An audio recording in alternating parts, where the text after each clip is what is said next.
Hello friends, कैसे हैं? आशा करता हूँ बहुत अच्छे होंगे। और आज एक फुल टू फुल आप लोगों के मॉडल सेट मैंने लगा दिया है यहाँ पे आरआरबी एनटीपीसी, जो आप लोगों का नॉन ग्रेजुएट यानी कि ट्वेल्थ लेवल का जो आप लोग का एग्ज़ाम स्टार्ट हो रहा है 7 अगस्त से लेकर और जो है आपके 31 अगस्त के बीच जिनका भी पेपर होने वाला है, बिल्कुल ही आप समझ लीजिए कि ये मॉडल सेट अगर आप तैयार कर लेते हो तो बिल्कुल ही आपको ऐसा नहीं लगेगा कि एग्ज़ाम हॉल में आपने इस प्रश्न को पढ़ा नहीं है। ठीक है, तो मैंने ऐसे ऐसे प्रश्नों को सिलेक्ट किया है और ये पहला ही मॉडल सेट है। ठीक है, आज ये पहला मॉडल सेट है और आपके 10 मॉडल सेट कराए जाएंगे। अगर आप इन 10 मॉडल सेट को कर लेते हो एग्ज़ाम हॉल में जाने से पहले, तो 100% है कि आपका सिलेक्शन यहाँ पे होने वाला है। तो बिल्कुल ही ये डेली ही दो ठो मॉडल सेट कराएंगे, क्योंकि आपके पास समय नहीं है। तो 5 दिन के अंदर ये पूरे के पूरे मॉडल सेट समाप्त हो जाएंगे। और जिनका भी पेपर जो है बिल्कुल नज़दीक है, 7 अगस्त से है, तो उनके लिए और भी बेहतरीन क्लासेस स्टार्ट हो रहा है स्पेशल 7 अगस्त के लिए, 8 अगस्त के लिए। तो बिल्कुल ही आप लोग चैनल से जुड़ रहे हैं और मॉडल सेट से आपको ये आइडिया लगेगा कि आपको एग्जाम हॉल में करना क्या है, किस तरीके से पूरे के पूरे 100 प्रश्नों को करना है। क्योंकि यहाँ पे आपके पूरे के पूरे मैथ, रीजनिंग और जीके जीएस पूरे के पूरे 100 प्रश्नों को मैंने रखा हुआ है। फुल मॉक टेस्ट है। आप इसको मॉडल सेट कहिए, मॉक टेस्ट कहिए या मॉडल पेपर कहिए, बिल्कुल ही आप ऐसा ही देखोगे एग्जाम हॉल में पेपर भी आएगा। तो आपके लिए ये बहुत सुनहरा मौका है कि आपको एग्जाम हॉल से पहले एक जो है सिंपल पेपर मिल जाए कि पेपर कैसा आता है, ये देखने को मिल जाए तो बहुत जो है आप लोग बेहतर स्कोर कर पाओगे एग्जाम हॉल में। अब किस तरीके से प्रश्न आएंगे, किस तरीके से उन प्रश्नों को सॉल्व करना है, पूरे डिटेल में हम लोग सॉल्व करेंगे। इस पेपर को समझ लीजिए, ये पेपर ही है आपके एग्जाम हॉल का। ठीक है, तो बेहतर तरीके से आपको इसको हैंडल करना है। तो आप कोशिश करो कि इस क्लास को अंत तक देखो। जितने भी मेरे दोस्त देख रहे हैं, पूरे के पूरे 100 प्रश्नों को देखो। 100% है कि आपको यहाँ से प्रश्न सीधे एग्जाम हॉल में पूछे जाएंगे। तो पहला प्रश्न देखिए, रीजनिंग से हम लोग स्टार्ट कर रहे हैं। कह रहे हैं कि नीचे दी गई श्रृंखला में अगली पद जो है ज्ञात करना है। ठीक है, अगला पद जो है आपको बताना है कि इस वाट के स्थान पे कौन सी संख्या आने वाली है। जैसे रीजनिंग का पहला प्रश्न है, तो पहले का अगर उत्तर आपको मालूम है तो मेरे साथ जो है, मेरे से पहले आप जो है इसको बनाते चलिए। एक टेस्ट भी हो जाएगा आपका। और जो भी बेहतर तरीके से तैयारी किए हैं तो वो टेस्ट लगा सकते हैं यहाँ पे। बेहतर स्कोर आपको और जो है एग्जाम हॉल में कराएगा ये टेस्ट देने से। और जिनको भी नहीं मालूम है तो वो बेहतर तरीके से यहाँ पे ट्राई कर सकते हैं, नहीं तो मैं तो आपको सिंपल तरीके से बताने वाला ही हूँ। और यहाँ पे एक और बात बता दूं, जैसे कि आपको हर एक प्रश्न के लिए 10 सेकंड का समय दूंगा और 10 सेकंड के बाद मैं सॉल्व करूंगा। तो आप अपने अकॉर्डिंग 10 सेकंड में प्रश्नों को सॉल्व करने की कोशिश करना। जैसे यहाँ पे 57 लिखा है, 57 से यहाँ पे क्या हुआ, 64 हो गया, मतलब अब वैल्यू बढ़ा हुआ है। अब कितना वैल्यू बढ़ा हुआ है, तो हमने देखा कि 7 जो है प्लस किया गया है। 64 से जो है 71 हो गया, मतलब यहाँ पे भी मैंने देखा तो 7 प्लस किया गया है। 71 से जो है यहाँ पे 78 मैंने देखा, तो यहाँ पे कितना प्लस किया गया है, यहाँ पे भी 7 ही प्लस किया गया है।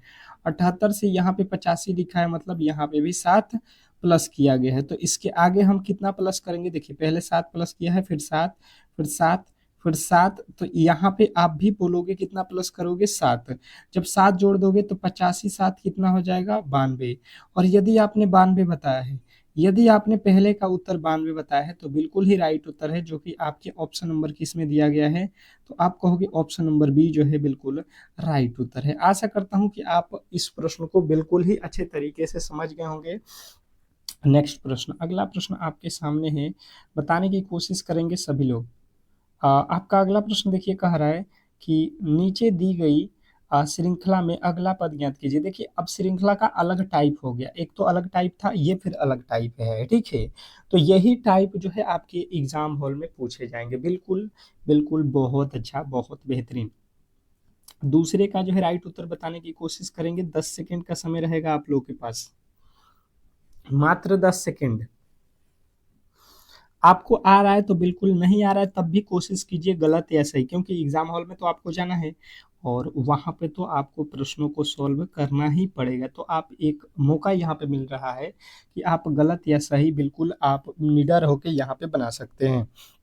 तो मैंने आपको बताया था कि इसके प्लेस वैल्यू आपको बिल्कुल मालूम होना चाहिए। ठीक है, अगर जिसको भी प्लेस वैल्यू नहीं मालूम है तो आप लिखकर अभी याद कर लेना इस क्लास के बाद कि एक 1 पे होता है, बी 2 पे होता है, सी 3 पे होता है, डी 4 पे होता है। इस तरीके से अगर आप याद नहीं किए हैं तो बिल्कुल याद कर लीजिए, बहुत काम की चीज़ है, इससे काफ़ी ज़्यादा रीजनिंग के प्रश्न सॉल्व होते हैं। तो वाई कितने पे होता है आपको बिल्कुल यहाँ पे मालूम होना चाहिए, 25 पे। ये जो है डब्ल्यू कितने पे होता है, 23 पे। ये होता है 21 पे। ये होता है आपके 19 पे। ओ क्यू होता है 17 पे। आप देखोगे कि यहाँ से जो है आपको 25 से 23 मतलब -2 करके लिखा है, 23 से -2 करके 21, 21 से -2 करके 19, 19 से -2 17, 17 से अब जो है हम भी -2 कर देंगे, कितना हो जाएगा, 15 हो जाएगा।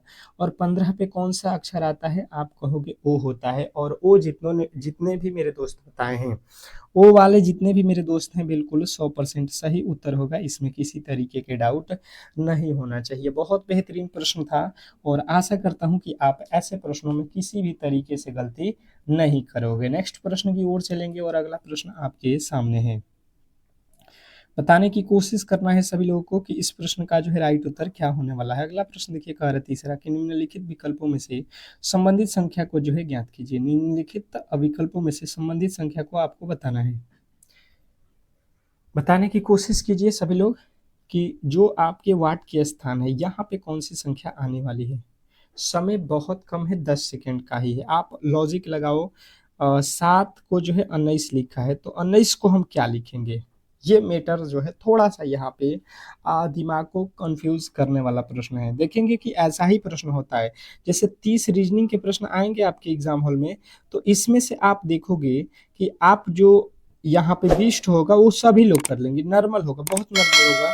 लेकिन जो 10 होगा थोड़ा सा वही सोचने पर मजबूर करेगा, और जिन्होंने भी उन 10 को सॉल्व कर लिया उन्हीं का रिजल्ट होगा। उन्हीं 10 प्रश्नों को हम लोग बेहतर तरीके से समझने की कोशिश करेंगे, ठीक है।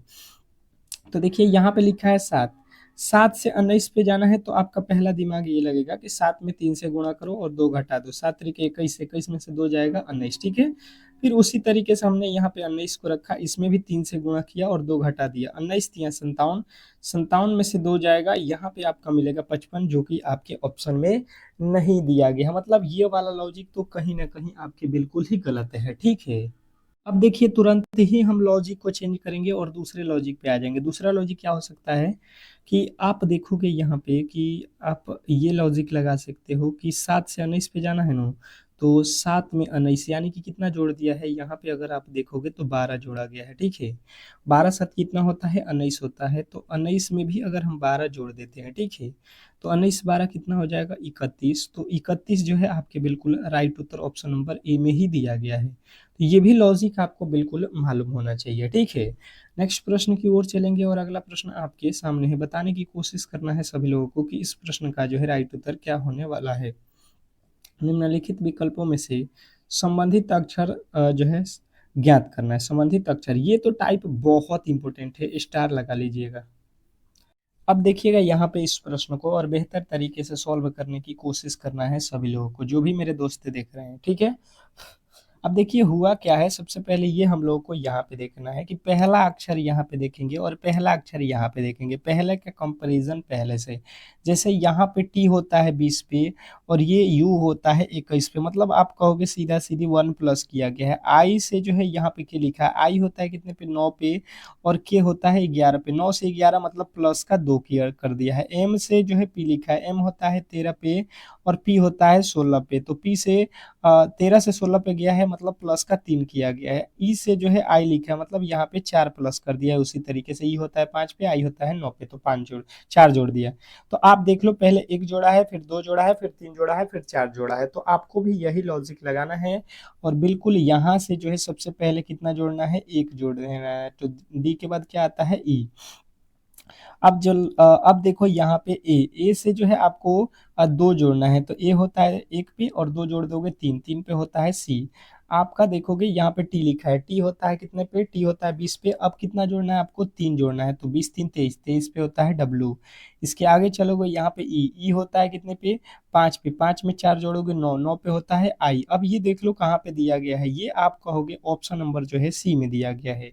और सी जिन्होंने भी बताया है, यदि आपने सी को चुना है तो 100% सही उत्तर है, इसमें किसी तरीके के डाउट नहीं होना चाहिए। बहुत बेहतरीन प्रश्न था और आशा करता हूँ कि आप अब जो है ऐसे प्रश्नों में किसी भी एंगल से गलती नहीं करोगे। नेक्स्ट प्रश्न की ओर चलेंगे और अगला प्रश्न आपके सामने है। कह रहा है यहाँ पे 5वां नंबर प्रश्न कि निम्नलिखित विकल्पों में से संबंधित शब्द को जो है चुनिए। निम्नलिखित विकल्पों में से संबंधित शब्द को चुनना है, जैसे कि आप लोगों को एनालॉजी का ये प्रश्न कह सकते हैं। और एनालॉजी से तो आपके एग्जाम हॉल में 2 ठो प्रश्न 100% आएगा। ये आपके जो है बहुत फेवरेट प्रश्न है ग्रुप रेलवे का, ठीक है। तो रेलवे के एग्जामों में बार बार एनालॉजी से प्रश्न पूछा जाता है, आपको ध्यान देना है। जिससे कि प्रश्न का कहने का मतलब है कार है तो कार का संबंध किससे है, इंजन से है। कंप्यूटर है तो कंप्यूटर का संबंध उसी प्रकार किससे होगा, ये आप लोगों से पूछा गया है। तो बताने की कोशिश करना है सभी लोगों को कि इस प्रश्न के जो है राइट उत्तर क्या होने वाले हैं। इस प्रश्न का जो है राइट उत्तर आपको बताना है, बताने की कोशिश करेंगे सभी लोग कि इस प्रश्न के जो है राइट उत्तर क्या होने वाले हैं। बिल्कुल, बहुत अच्छा, बहुत बेहतरीन, सभी लोग बताएंगे। जैसे मैंने देखा यहाँ पे कार, कार में जो है क्या लगा होता है, इंजन, जिससे जो है कार क्या होता है, चलता है। कंप्यूटर, कंप्यूटर जो है आप लोग देखे हो, कंप्यूटर इलेक्ट्रॉनिक मशीन है। जैसे मोबाइल है, कंप्यूटर है, तो ये जो है कंप्यूटर ये कैसे किससे चलता है, जैसे इंजन से चलता है आप लोगों का कार, तो कंप्यूटर किससे चलता है, सीपीयू से। किससे होता है, सीपीयू से। तो ऑप्शन नंबर बी के साथ आप लोगों को जाना था। और जिन्होंने भी बी को चुना है तो बिल्कुल राइट उत्तर है। नेक्स्ट प्रश्न की ओर चलेंगे और अगला प्रश्न आपके सामने है। कह रहा है कि दिए गए विकल्पों में से असंगत अक्षर का जो है चयन करना है। अब जो है ये प्रश्न बिल्कुल आप लोग स्टार कर लेना है, ये भी टाइप आपके एग्जाम हॉल में बार बार पूछता है, ठीक है। और 100% है कि आपके एग्जाम हॉल में कहीं ना कहीं आपको किसी न किसी शिफ्ट में ये खुद ही प्रश्न देखने को मिलेगा। और इस टाइप के तो हर एक शिफ्ट में एक प्रश्न मिलेगा विषम पहचानने के लिए, इसमें तो किसी तरीके के डाउट भी आपको नहीं करना है, ठीक है। बताने की कोशिश करेंगे सभी लोग कि इस प्रश्न के जो है राइट उत्तर क्या होने वाले हैं। ये जो प्रश्न दिया गया है इसका राइट उत्तर आपके अकॉर्डिंग क्या हो रहा है। तो देखिए इसके जो है सबसे पहले आपको लॉजिक बता देते हैं कि सिंपल तरीके से आप किस तरीके से सॉल्व करोगे। असंगत मतलब होता है कि 3 जो है एक जैसे हैं और एक जो है आपके अलग है, तो ये जो अलग है यही आपका राइट उत्तर बन रहा है। तो अलग वाले की पहचान आप लोग करेंगे, बताने की कोशिश करेंगे। तो देखिए यहाँ पे लिखा है डी, डी का कोड होता है 4 और एच का कोड होता है 8 है। इसी तरीके से पी होता है 16 पे, टी होता है 20 पे। इसी तरीके से यहाँ पे आओगे तो जे होता है कितने पे, 10 पे होता है ना। और यहाँ पे देखोगे तो एफ होता है 6 पे। उसी तरीके से यहाँ पे आओगे यू होता है 21 पे और वाई होता है 25 पे। बात क्लियर जो है आपको यहाँ पे मैंने पहले भी बताया है कि कोड जो है आपको बिल्कुल याद होना चाहिए, रीजनिंग में बेहतर स्कोर करना है तो, ठीक है। वो भी एकदम फटाफट से, बिल्कुल आपको सोचना ना पड़े। अब देखिए इसको किस तरीके से आप हैंडल करोगे। देखो 4 से 8 लिख दिया, मतलब यहाँ पे 4 प्लस कर दिया। 16 से 20 लिख दिया, यहाँ पे भी 4 प्लस कर दिया। और यहाँ पे 21 से 25 कर दिया, यहाँ पे भी 4 प्लस किया है। परंतु ये लिखा है 10 और 10 से 6 लिखा है, मतलब यहाँ पे माइनस का 4 किया हुआ है। क्या किया है, ये माइनस का 4 किया हुआ है। तो आप कहोगे भाई साहब ये जो गड़बड़ी हमें दिख रहा है ये तो ऑप्शन नंबर सी में दिख रहा है, बाकी तो ये तीनों में 4 4 जोड़ा गया है, तो इसमें तो कोई लॉजिक यहाँ पे जो है बिल्कुल ही समान है कि सब में 4 प्लस 4 प्लस 4 प्लस किया गया है। परंतु यहाँ पे 4 माइनस कर दिया, तो अलग जो है आप लोगों के कौन से हो जाएंगे, सी। और ऑप्शन नंबर सी के साथ जिन्होंने भी गए हैं बिल्कुल राइट उत्तर है। नेक्स्ट प्रश्न की ओर चलेंगे और अगला प्रश्न आपके सामने है। क्या कह रहा है आपका अगला प्रश्न 7वां कि दिए गए विकल्पों में से असंगत संख्या का जो है चयन करें। नीचे दिए गए विकल्पों में से असंगत संख्या का जो है चयन करना। फिर से वही प्रश्न है और वही लॉजिक आपको यहाँ पे अपनाना है, बताने की कोशिश करेंगे। मैंने अभी इस तरीके के एक प्रश्न आपको सॉल्व करके भी दिखाया है, तो बिल्कुल ही यहाँ पे जो है गलती की गुंजाइश किसी भी एंगल से नहीं होना चाहिए, ठीक है। इसमें जो है 3 एक जैसे आपको देखना है और एक जो है अलग है। अब अलग कौन है ये आपको यहाँ पे छांटना है, बताएंगे सभी लोग, फटाफट से आपके उत्तर आने चाहिए। तो आपके लॉजिक यहाँ पे क्या बनेगा, सबसे पहले आप देखोगे ये 13 लिखा है, ये 17, ये 23। ये कहीं ना कहीं आप सुने होंगे कि ये तीनों ही संख्या क्या है, अभाज्य संख्या है, क्योंकि इसमें किसी भी संख्या से भाग नहीं लगता है। परंतु आप देखोगे 25, तो 25 क्या हो जाएगा, भाज्य संख्या हो जाएगा, भाज्य संख्या। ठीक है, ये क्या है, भाज्य संख्या। कैसे, क्योंकि इसमें 5 से भाग लग जाता है, तो ये भाज्य संख्या हो जाएगा, ऑप्शन नंबर डी। इसीलिए डी जो है अलग था। अगला प्रश्न देखेंगे आप लोगों के सामने, और आपको बताना है यहाँ पे आपका अगला प्रश्न। अब चलिएगा यहाँ पे आपका, और यहाँ पे भी उसी तरीके का सेम टू सेम प्रश्न है, बताने की कोशिश करना है। कह रहा है कि नीचे दिए गए विकल्पों में से असंगत शब्द का जो है चयन करना। बिल्कुल सेम टू सेम उसी तरीके का ये भी प्रश्न है, परंतु यहाँ पे जो आप ऑप्शन देखोगे, यहाँ पे थोड़े से आपको अलग दिखाई देगा। आपको यहाँ पे देखना है ऑप्शन, तो उड़ीसा लिखा है, मणिपुर लिखा है, नागालैंड लिखा है, इम्फाल लिखा है, तो यहाँ पे अलग कौन सा हो रहा है ये आपको बताना है। अब यहाँ पे 3 तो एक जैसे हैं, और एक बिल्कुल ही इन तीनों से अलग होगा, तो अलग वाले की पहचान आपको करना है। अलग कौन है आप फटाफट से बताएंगे, फटाफट से आपके उत्तर आने चाहिए। यहाँ पे टाइम बहुत कम है आप लोगों के पास, और 10 सेकंड में ही प्रश्नों को सॉल्व वहाँ पे भी करने की कोशिश करेंगे, क्योंकि 30 ठो मैथ और 30 ठो रीजनिंग, ये जो है आपके टाइम बहुत ज़्यादा लेता है, जो है रीजनिंग और मैथ। फिर जो है आपके 40 ठो जीके भी आपको वहाँ पे देखना पड़ेगा, तो ये आप लोगों को टाइम माइनस करके चलना पड़ेगा। जैसे मैंने देखा, तो उड़ीसा क्या है, राज्य है, मणिपुर क्या है, राज्य है, नागालैंड क्या है, ये तीनों के तीनों भारत के क्या है, राज्य है। परंतु यहाँ पे इम्फाल क्या है, तो ये जो है एक राजधानी है। ठीक है, तो यहाँ पे अलग कौन सा हो रहा है, इम्फाल है। ठीक है, ये शहर हो जाएगा, तो यहाँ पे जो है आपके बिल्कुल ऑप्शन नंबर डी जो है यहाँ पे राइट उत्तर हो जाएगा। नेक्स्ट प्रश्न देखेंगे, आप लोगों के सामने आ चुका है। कह रहा है कि यदि व्हाइट को जो है ये लिखा कोडित किया जाता है, तो उसी प्रकार से ब्लैक को जो है किस प्रकार कोडित किया जाएगा, ये आपको बताना है। बताने की कोशिश करेंगे सभी लोग कि जो है आपके राइट उत्तर क्या होने वाले हैं। 100% आपके सही उत्तर आने चाहिए, 100% आपके जो है यहाँ पे सही उत्तर होने चाहिए, बिल्कुल किसी भी एंगल से गलती नहीं होना चाहिए। बताने की कोशिश करेंगे, बताने की कोशिश करेंगे। यहाँ पे देखिए, सबसे पहले आप क्या कर लो, यहाँ से जो है डब्लू से क्या लिखा लो, जेड का संबंध है। डब्लू होता है 23 पे, और ये जेड होता है कितने पे, 26 पे, मतलब 3 प्लस किया है। ठीक है, एच से के पे जाओगे, एच होता है 8 पे, के होता है यहाँ पे 11 पे, यहाँ पे भी +3।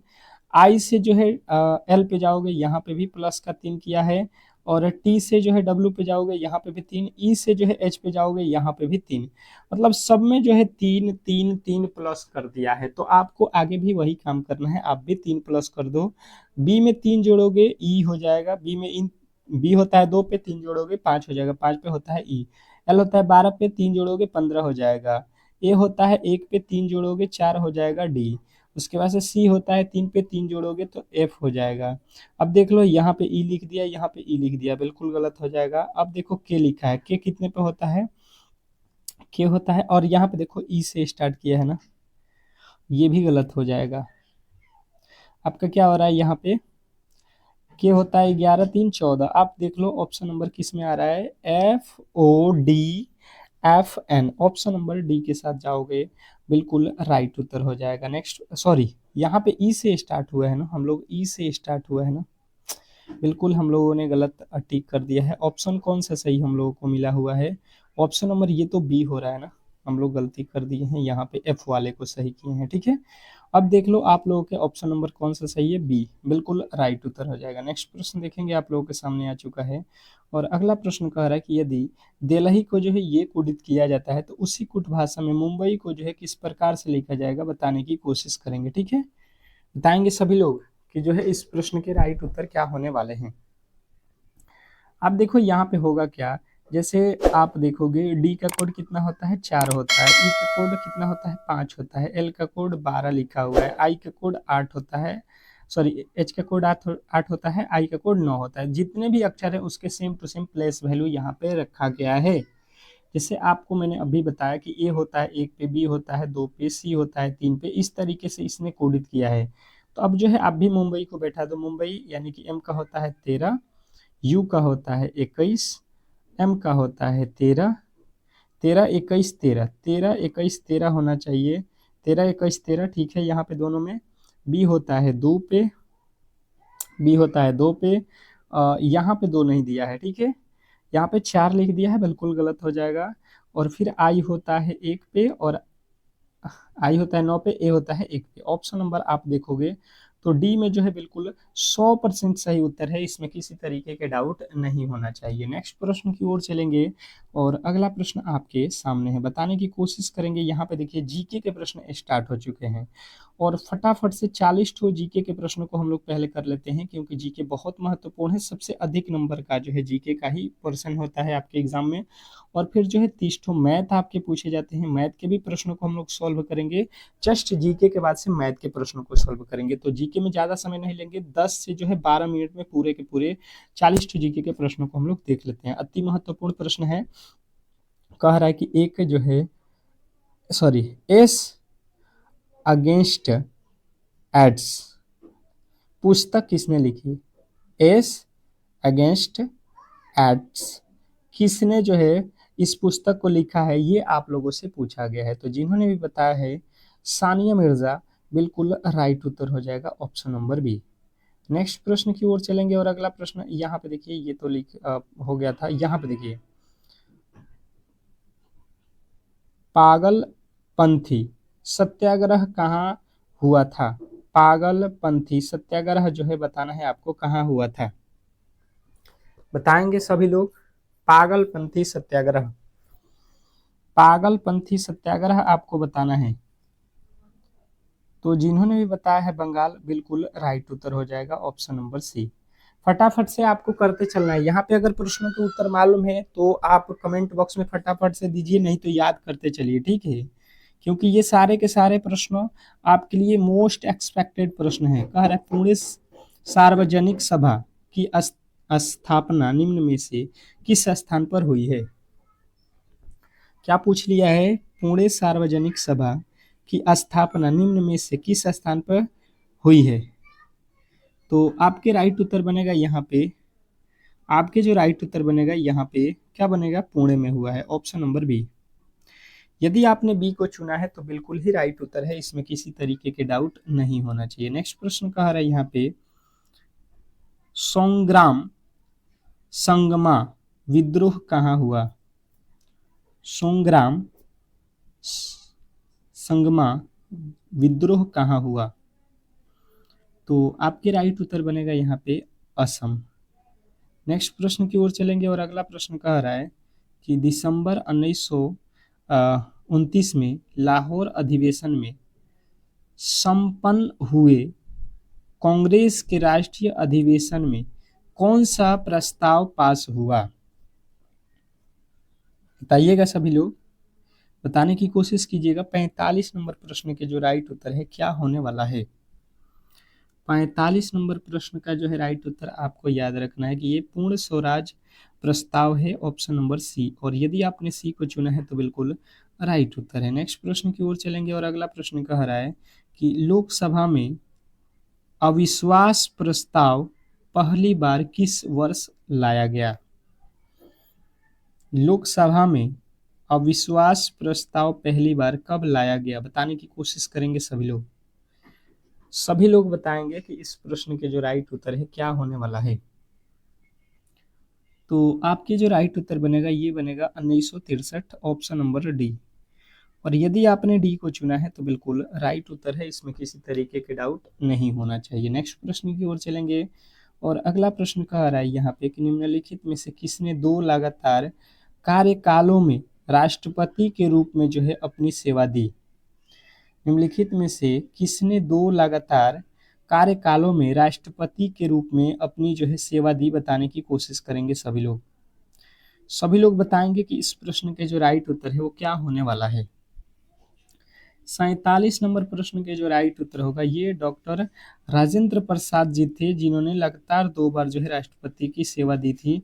ऑप्शन नंबर ए जो है आपको भूलना नहीं है। नेक्स्ट प्रश्न कह रहा है कि हिंदू विधवा पुनर्विवाह अधिनियम कब जो है पारित किया गया?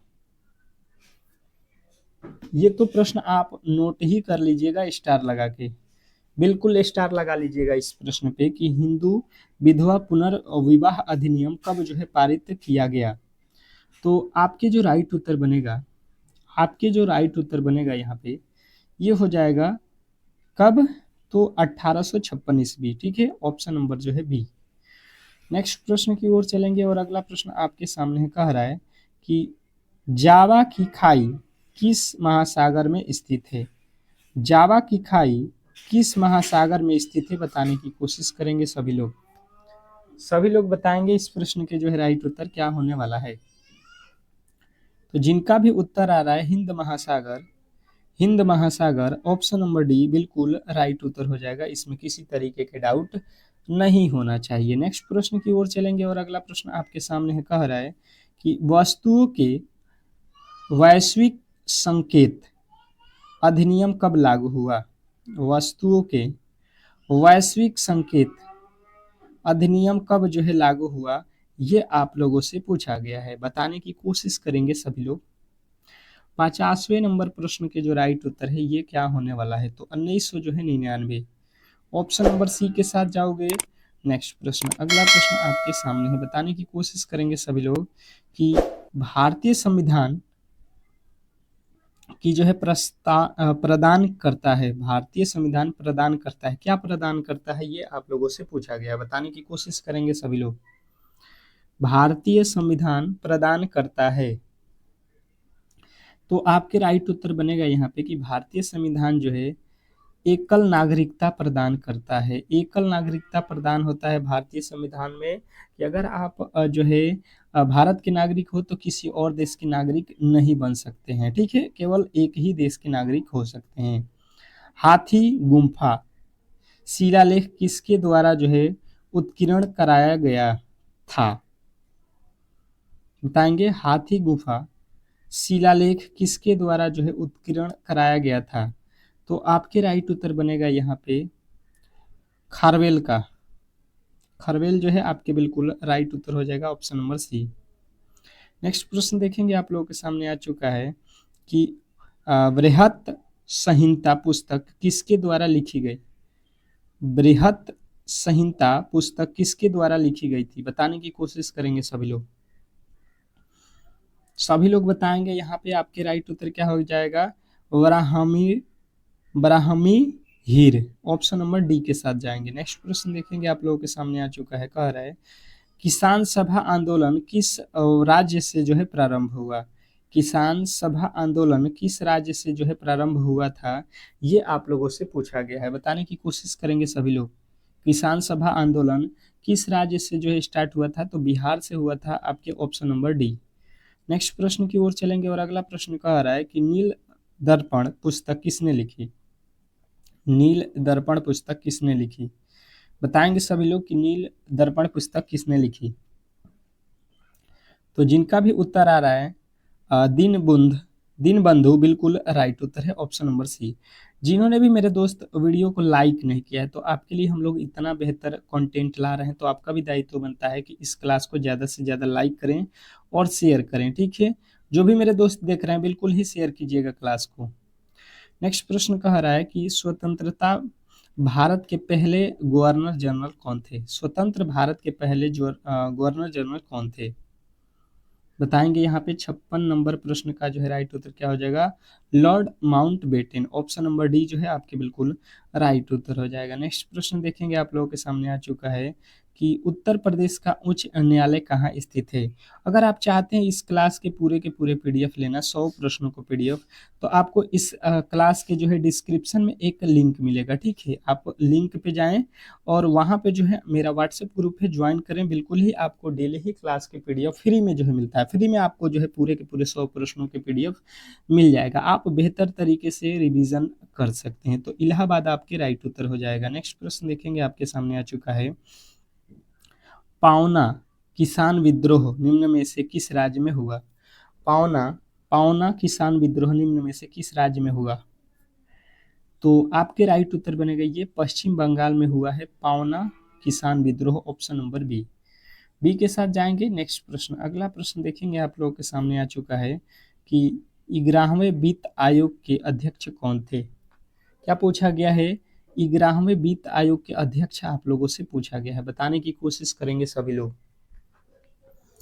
सभी लोग बताएंगे यहाँ पे 11वें वित्त आयोग के अध्यक्ष कौन है, तो आपके राइट उत्तर बनेगा यहाँ पे ए एस खुसरो। नेक्स्ट प्रश्न देखेंगे, आप लोगों के सामने आ चुका है। क्या कह रहा है आपका अगला प्रश्न कि जो है अमुक अमुक्तमाला अमुक्तमाल्यादा पुस्तक किसके द्वारा लिखा गया? तो आप कहोगे कृष्णदेव राय के द्वारा। अगला प्रश्न कह रहा है कि भारतीय संविधान में किस प्रकार की शासन व्यवस्था को जो है अपनाया गया? भारतीय संविधान में किस प्रकार की जो है शासन व्यवस्था अपनाई गई? बताएंगे सभी लोग। सभी लोग बताएंगे। 61 नंबर का जो है राइट उत्तर क्या होगा? तो आपका आएगा संसदीय व्यवस्था जो है अपनाया गया, ऑप्शन नंबर सी। और यदि आपने सी को चुना है तो बिल्कुल राइट उत्तर है। नेक्स्ट प्रश्न, अगला प्रश्न कह रहा है यहाँ पे कि गटका एक मार्शल आर्ट है, यह किस राज्य से संबंधित है? चलिएगा बताइएगा सभी लोग। गटका गटका एक मार्शल आर्ट है, यह किस राज्य से जो है संबंधित है? बताने की कोशिश करेंगे सभी लोग। सभी लोग बताएंगे। यहाँ पे 62 नंबर प्रश्न का जो है राइट उत्तर क्या हो जाएगा? Option number D, Punjab. Next प्रश्न की ओर चलेंगे और अगला प्रश्न आपके सामने है। क्या कह रहा है आपका अगला प्रश्न? ऊपरी और निचले एपिडर्मी के बीच पाए जाने वाले ऊतक कहलाते हैं। ऊपरी और निचले एपिडर्मी के बीच पाए जाने वाले जो है ऊतक क्या कहलाते हैं? तो आपको बताना है मेसोफिल कहलाते हैं। क्या कहलाते हैं? मेसोफिल। ऑप्शन नंबर ए के साथ आपको जाना था। बिल्कुल राइट उत्तर हो जाएगा ऑप्शन नंबर ए। नेक्स्ट प्रश्न की ओर चलेंगे और अगला प्रश्न कह रहा है कि भारत का राष्ट्रपति बनने की अधिकतम आयु सीमा कितनी है? भारत की जो है राष्ट्रपति अगर आप बनना चाहते हैं तो आपके एज लिमिट कितने होने चाहिए?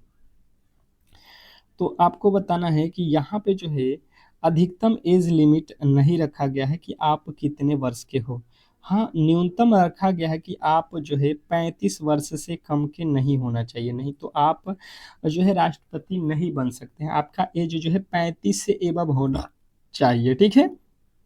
उसके बाद से आप कितने भी एज के हो कोई मैटर नहीं करेगा। अगला प्रश्न देखेंगे, लोकसभा के अस्थायी स्पीकर की नियुक्ति किसके द्वारा की जाती है? लोकसभा के अस्थायी स्पीकर की नियुक्ति किसके द्वारा की जाती है? तो आपके राइट उत्तर आएगा भारत के राष्ट्रपति के द्वारा, ऑप्शन नंबर सी।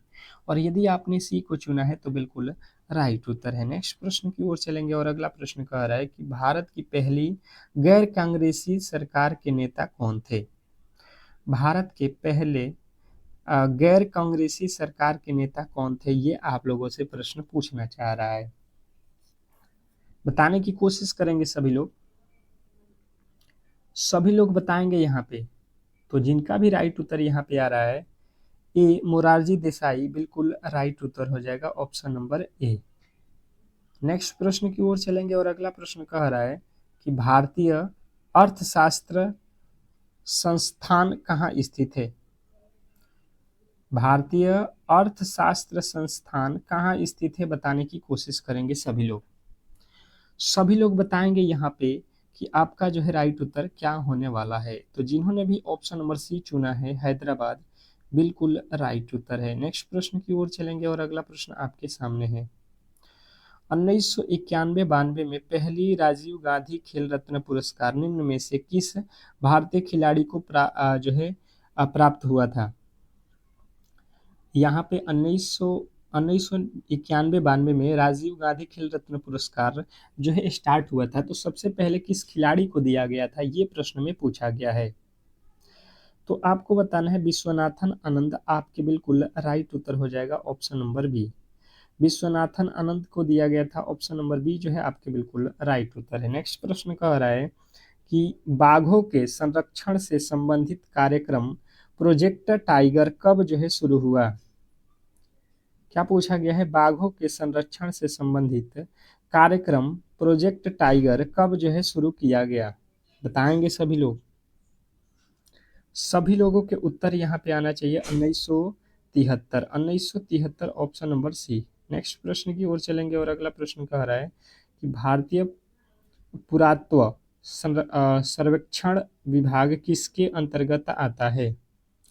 भारतीय पुरातत्व सर्वेक्षण विभाग किसके अंतर्गत आता है? 71 नंबर प्रश्न पे आ चुके हैं और जिनका भी उत्तर आ रहा है संस्कृति मंत्रालय के द्वारा, उनका बिल्कुल राइट उत्तर है। नेक्स्ट प्रश्न देखेंगे, आप लोगों के सामने आ चुका है। 1888 में भारतीय राष्ट्रीय कांग्रेस के चौथे अध्यक्ष कौन बने? क्या पूछा गया है कि 1888 में भारतीय राष्ट्रीय कांग्रेस के चौथे अध्यक्ष कौन बने हैं, ये आप लोगों से पूछा गया है। बताने की कोशिश करेंगे 72 नंबर प्रश्न के जो है राइट उत्तर क्या होने वाला है। तो जिनका भी राइट उत्तर आ रहा है जॉर्ज जो है यूले, बिल्कुल राइट उत्तर हो जाएगा जॉर्ज यूले। नेक्स्ट प्रश्न देखेंगे, आप लोगों के सामने आ चुका है। कैगा परमाणु ऊर्जा संयंत्र किस राज्य में स्थित है? कैगा परमाणु ऊर्जा संयंत्र किस राज्य में स्थित है? तो आपके राइट उत्तर बनेगा कर्नाटक राज्य में स्थित है, ऑप्शन नंबर बी। नेक्स्ट प्रश्न की ओर चलेंगे और अगला प्रश्न आपके सामने कह रहा है यहाँ पे, जमींदार सभा की स्थापना कब हुई? जमींदार सभा की स्थापना कब हुई, बताएंगे? बताने की कोशिश कीजिए सभी लोग, जमींदार सभा की स्थापना कब हुई? तो आपके राइट उत्तर बनेगा 1838 ईस्वी में। नेक्स्ट प्रश्न देखेंगे, आप लोगों के सामने आ चुका है कि निम्नलिखित में से कौन अलाउद्दीन खिलजी का जो है प्रसिद्ध दास था? निम्नलिखित में से कौन अलाउद्दीन खिलजी का प्रसिद्ध दास था, ये आप लोगों से पूछा गया है। तो आपके राइट उत्तर आ जाएगा मालिक काफूर। मालिक काफूर, ऑप्शन नंबर सी जो है आपके बिल्कुल राइट उत्तर है। नेक्स्ट प्रश्न कह रहा है यहाँ पे कि विंध्य और सतपुड़ा पर्वतमाला को जोड़ने वाला इनमें से कौन सा लिंक है? विंध्य और जो है सतपुड़ा पर्वतमाला को जोड़ने वाला जो है आपको बताना है। तो आपको बताना है मैकाल रिज। मैकाल रिज जो है आपको जोड़ता है, ऑप्शन नंबर सी। नेक्स्ट प्रश्न देखेंगे, आप लोगों के सामने आ चुका है कि आर्थिक उत्तरदायित्व और बजट प्रबंधन अधिनियम का जो है मुख्य उद्देश्य क्या है, बताइएगा? आर्थिक उत्तरदायित्व और बजट प्रबंधन अधिनियम का जो है मुख्य उद्देश्य आपसे पूछा जाए तो आपको बताना है आर्थिक एकत्रीकरण, ऑप्शन नंबर बी। नेक्स्ट प्रश्न देखेंगे, आप लोगों के सामने आ चुका है किलिमंजारो पर्वत श्रृंखला किस महाद्वीप में है? किलिमंजारो पर्वत श्रृंखला किस महाद्वीप में है, ये आप लोगों से पूछा गया है। तो अफ्रीका महाद्वीप, जिन्होंने भी बताया है बिल्कुल राइट उत्तर है। नेक्स्ट प्रश्न की ओर चलेंगे और अगला प्रश्न कह रहा है यहाँ पे कि संयुक्त राष्ट्र विकास कार्यक्रम ने निम्न में से अपनी पहली विकास रिपोर्ट जारी की थी। मतलब किस सन में जो है अपनी पहली विकास रिपोर्ट जारी की थी? तो 1990 में। कब किया था? 1990। नेक्स्ट प्रश्न देखेंगे, आप लोगों के सामने आ चुका है। अफ्रीका के अर्ध शुष्क उष्णकटिबंधीय सवाना क्षेत्र को किसके रूप में जाना जाता है? अफ्रीका के अर्ध शुष्क उष्णकटिबंधीय सवाना को किस रूप में जाना जाता है? तो आपको बताना है साहेल के रूप में। ठीक है, ऑप्शन नंबर सी जो है आपके बिल्कुल राइट उत्तर हो जाएगा। ठीक है, तो यहाँ पे इस तरीके से जो है आप लोगों के 40 प्रश्न बिल्कुल समाप्त हो चुके हैं। अब हम लोग करने वाले हैं यहाँ पे मैथ के प्रश्न, और बिल्कुल ही आपको अच्छे तरीके से यहाँ पे मैथ के प्रश्नों को सॉल्व करना है। ठीक है, मैथ का यहाँ पे प्रश्न स्टार्ट हो चुका है और बेहतर तरीके से आप एक प्रश्न को एक मिनट से अधिक समय नहीं लेना है। ठीक है, क्योंकि समय बहुत कम है आप लोगों के पास वहाँ पर भी। और मैथ के प्रश्न 30 ठो आएंगे, जिसमें से तो आपके 20 ठो ऐसा रहेगा कि नॉर्मल आप कर सकते हो, लेकिन 10 ऐसे प्रश्न होंगे जिसमें आपको 3 मिनट भी लग सकते हैं, एक प्रश्न में 2 मिनट भी लग सकते हैं। ठीक है, वो आपको थोड़े से घुमाएगा, तो आप बेहतर तरीके से होगा कि जो कम समय वाले हैं उसको फटाफट से कर लेना है। कह रहा है कि दो संख्याओं का मस और लस क्रमशः जो है 57 और जो है 114 है। यदि एक संख्या दूसरी संख्या का 9/3 2 गुना है तो बड़ी संख्या जो है ज्ञात कीजिए। अब ये स्टार लगा लीजिएगा, बहुत बहुत इंपॉर्टेंट प्रश्न है और कोशिश करना कि आप इस प्रश्न को अपने मन से बना लो, ठीक है, वीडियो को पॉज करके। अगर नहीं बनता है तो यहाँ पे समझने वाली बात है, कह रहा है कि एक संख्या दूसरी संख्या जो लगा हुआ है, देखो ये कह रहा है कि एक एक संख्या है जो वो दूसरी संख्या का मतलब या की मतलब गुणा होता है, 9/2 है। तो यहाँ से कोई अगर आपसे पूछेगा तो पहली संख्या कितना है तो 9 है, अनुपात में यहाँ पे आएगा, और दूसरी संख्या कितना हो जाएगा यहाँ पे 2, इसके जस्ट बटा में जो संख्या होता है उसका वैल्यू होता है। अब इसको अनुपात में आ रहा है तो इसमें आपको x लगाना पहला पड़ेगा, पहला जो संख्या हो जाएगा 9x, दूसरा जो है 2x। आप यहाँ पे रख लो, यहाँ पे कहीं मान लो पहला और दूसरी संख्या का अनुपात यहाँ पे मैंने आपको बता दिया कितना, 9x और जो है आपके 9x और जो है आपके कितना है 2x, ठीक है। अब ये कह रहा है यहाँ पे कि दो संख्याओं का मौसा और लसा यहाँ पे दिया गया है, तो आप जो है संख्याएं निकालो। तो आपको मैंने बताया था कि इस फॉर्मूला क्या होता है, पहली संख्या गुणे दूसरी संख्या बराबर क्या होता है, लसा गुणे एलसीएम गुणे HCF, ये मैंने आपको बताया था। अब यहाँ पे बैठा लो आप, पहली संख्या कितना दिया है 9x गुणे दूसरी संख्या कितना दिया है 2x बराबर लौसा कितना दिया है 57 और मौसा दिया है 114। अब देख लो आप यहाँ पे और बिल्कुल ही आप इसको सॉल्व कर लो। ये कितना हो जाएगा, ये हो जाएगा 9 दूना का 18 और यहाँ पे हो जाएगा कितना एक्स स्क्वायर और 9 दूना का 18 बराबर में यहाँ पे कितना आ जाएगा 57 गुणे यहाँ पे 114, ठीक है। आप यहाँ से देखोगे क्या हो जाएगा, आपका जो है 18 के पहाड़ा में देख लो कितने मर्त में आ रहा है 114। अब देखिए यहाँ पे जो होगा आप इसको यहाँ पे इसके बट्टा में लिख लो, ये 18 जो है यहाँ पे बट्टा में आ जाएगा। अब ये 2 के पहाड़ में कितने मर्त में कट जाएगा, आप देख लो क्या बच जाएगा आपके पास, तो यहाँ पे तो 57 बचेगा, 57, और यहाँ पे 114 लिखा है 2 के पहाड़ में, तो ये भी 57 मर्त में कट जाएगा, बट्टा में आपका 18 है तो ये 9 हो जाएगा, ठीक है। अब देखो यहाँ पे x का वैल्यू निकालना है, ये तो एक्स स्क्वायर है तो यहाँ पे रूट चल जाएगा, तो 57 और 57 दो बार है तो ये हो जाएगा 57, और बटा यहाँ पे 9 है तो 9 का वर्गमूल कितना होता है 3, 3 बटा जो है 57 कट जाएगा किससे, 3 के पहाड़ा में 3 एकम में 3, और ये हो जाएगा 3 9 27, 19 हो जाएगा, ठीक है।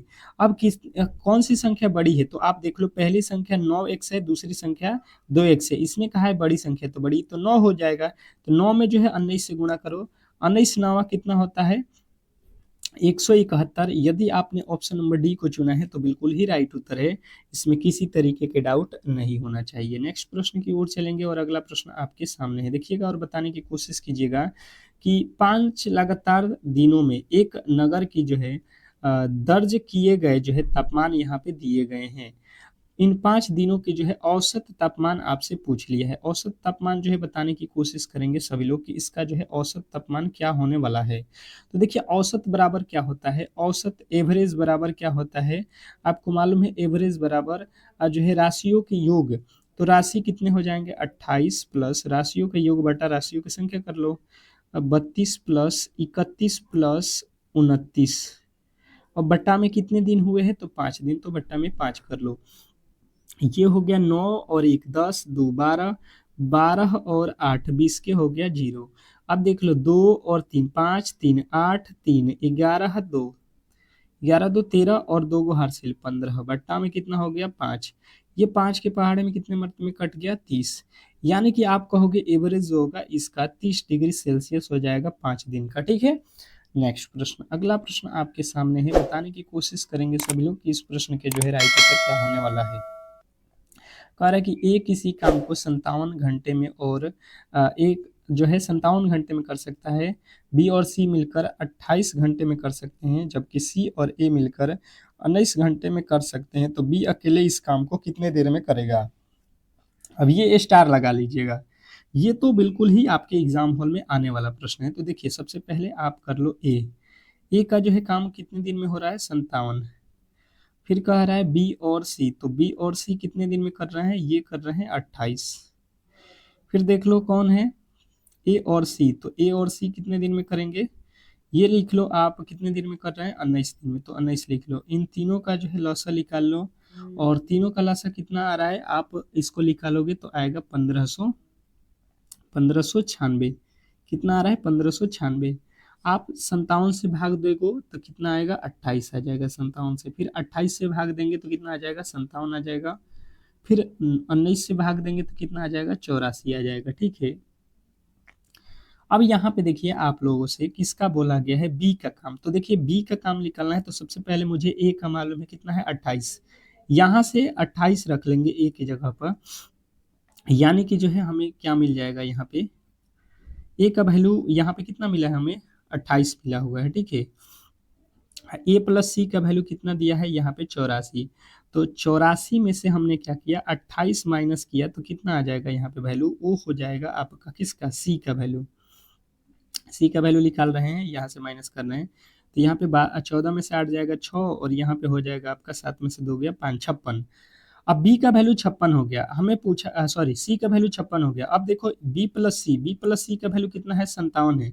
57 बी और सी काम कर रहे हैं, और इसमें से जो है सी काम कर रहा है 56, तो बी कितना काम करेगा, तो बी तो एक ही काम करेगा। टोटल काम करना है 1500 जो है 96। तो 1596 एक जो है व्यक्ति बी है, ये एक दिन में एक काम कर रहा है, तो 1556 दिन में 1556 कार्य करेगा। नेक्स्ट प्रश्न, अगला प्रश्न देखिए कह रहा है कि चौथा नंबर प्रश्न, राहुल की आयु उसकी बेटी की आयु की 3 गुनी है। यहाँ पे राहुल है, उसका यहाँ पे एक बेटी हुई है। ठीक है, तो बेटी के आयु से राहुल कितना है, 3 गुना है, यानी राहुल का एज 3 गुना और बेटी का एज x हो जाएगा। मान लिया मैंने 8 वर्ष बाद इनकी आयु की जो है अनुपात दोगुनी हो जाती है। तो आपसे पूछा है 5 वर्ष, सॉरी दोगुनी से 5 वर्ष अधिक हो जाती है तो राहुल की आयु। तो अब देख लो, यहाँ पे मैंने देखा राहुल, और जो है यहाँ पे मैंने राहुल की x कितना है, 3x, और यहाँ पे उसकी बेटी का x वर्ष है। ठीक है, अब बोला गया है 8 वर्ष बाद, तो इसमें 8 वर्ष अधिक कर लो, यहाँ पे भी 8 वर्ष अधिक कर लो, ये दोनों ही 8 वर्ष अधिक हो गए। अब इसने बोला है कि जब 8 वर्ष बाद हम देखेंगे तो राहुल का जो एज हो जाएगा उसकी बेटी के एज का जो है 2 गुना, तो इसमें 2 गुना कर दो और फिर से जो है 5 वर्ष अधिक कर लो। ठीक है, अब बना लो, ये हो जाएगा 3x प्लस में 8 हो जाएगा, और बराबर में देखेंगे तो यहाँ से 2 से गुणा करेंगे, 2x प्लस 5 8 40 हो गया।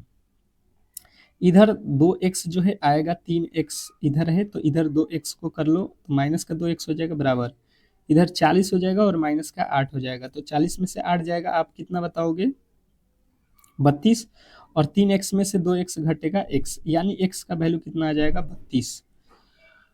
अब यहाँ पे तो 32 दिया नहीं है, कहीं पे गलती हो गया क्या, कहीं पे गलती हुआ है क्या, 1 मिनट, यहाँ पे 8 दूना 16 हुआ था ना, यहाँ पे हम लोगों ने गलती कर दिया है ना, यहाँ पे सॉल्यूशन में गलती हुआ है ना। आप देखो यहाँ पे गड़बड़ी क्या हुआ है, आप देख लो यहाँ पे हम लोगों ने क्या किया, 2 में गुणा करेंगे 2x, और 8 दूना का 16 हो जाएगा ना, और यहाँ पे 5 प्लस में है तो 2x इधर आ गया, अब इधर 21 हो जाएगा ना, 21, और यहाँ से 8 जो है आपका इधर आएगा, क्या हो जाएगा आपका, आपका कितना हो रहा है, आप इधर 5 आएगा, माइनस में हो गया, 21 में से 5 जाएगा, 21 में से कितना जाएगा, 8 जाएगा ना, 21 में से 8 जाएगा, आपका कितना वैल्यू आएगा, 21 में से 8 जाएगा, ये हो जाएगा आपका 13, 13 हो जाएगा। अब इसने पूछा है कि राहुल की वर्तमान आयु, तो राहुल की आयु कितना है, 3x, तो यहाँ पे 13 में 3 से गुणा कर देना, 13 तिया 39 हो जाएगा। हम लोगों ने यहाँ पे जो है 2 से 5 में गुणा कर दिया था, इसलिए गलती हो गया था। नेक्स्ट प्रश्न देखेंगे आप लोगों के सामने, यहाँ पे आयुषी और अनमोल की आयु का जो है अनुपात यहाँ पे दिया गया है। तो अनुपात जब भी दे तो उसको जो है बट्टा में ही रखना। ठीक है, अनुपात का बट्टा हो गया। 4 वर्ष बाद, तो 4 वर्ष इन दोनों के, 4 वर्ष इन दोनों में 4 वर्ष जोड़ लेना। अब देखिएगा यहाँ पे, अब कह रहा है कि अनुपात जो है 3/8 हो जाता है, तो 3/8 कर लेना। आप तिरछा तिरछी गुणा कर दो, 8 दूना का 16 x हो जाएगा, 8 चौका 32 हो जाएगा। इधर गुणा कर लो, इसका गुणा नीचे हो जाएगा। ठीक है, इसका गुणा ऊपर हो गया, तो ये 7 दूना का 14 हो गया और 4 तिया का 12 हो गया। ये जो है इधर आएगा तो 16 में से घट जाएगा तो कितना हो जाएगा 2x, ये 32 इधर जाएगा तो 12 में से 32 घटेगा। यहाँ पे सॉरी 7 3 है ना, 7 3 का यहाँ पे 21 होगा यार, 21 और ये 4 तिया का 12 हो गया, ठीक है। 21 इधर आएगा, 16 में से 21 जाएगा कितना हो जाएगा, 16 में से 21 जाएगा, ये माइनस का 5 हो रहा है ना, माइनस का 5, और ये 32 में से 12 जाएगा, माइनस का 20 हो गया। ये माइनस के 5 के पहाड़ में माइनस का 20 कितने मतलब में 5 चौका 20, यानी कि प्लस का 4 आ गया। इसने पूछा है कि इनकी वर्तमान आयु का अंतर, तो अंतर देख लो कितने का अंतर हो रहा है, देखो ये 7 और 3 है, 7 और 2 है तो 7 में से 2 जाएगा 5 हो जाएगा, ठीक है, 7 में से 2 गया 5 का अंतर हो रहा है। ये कह रहा है कि भाई साहब 4 का अंतर है, तो 4 बचे गुणा करेंगे तो 20 साल का अंतर हो जाएगा, 20 वर्ष का, ऑप्शन नंबर डी। तो इस तरीके से जो है आज के क्लास को हम लोग यहीं पे समाप्त करेंगे। और जिन्होंने भी क्लास को लाइक नहीं किया है और चैनल को सब्सक्राइब नहीं किया है तो सब्सक्राइब करके रखिए, क्योंकि जिस दिन आपका मतलब 7 अगस्त का आपका एग्जाम है तो सुबह में 4 AM पे आपके रामबाण भी क्लास दिया जाएगा, जो कि 100% वहाँ से प्रश्न आपको देखने को मिलेगा। तो मिलते हैं नेक्स्ट वीडियो में, तब तक के लिए धन्यवाद।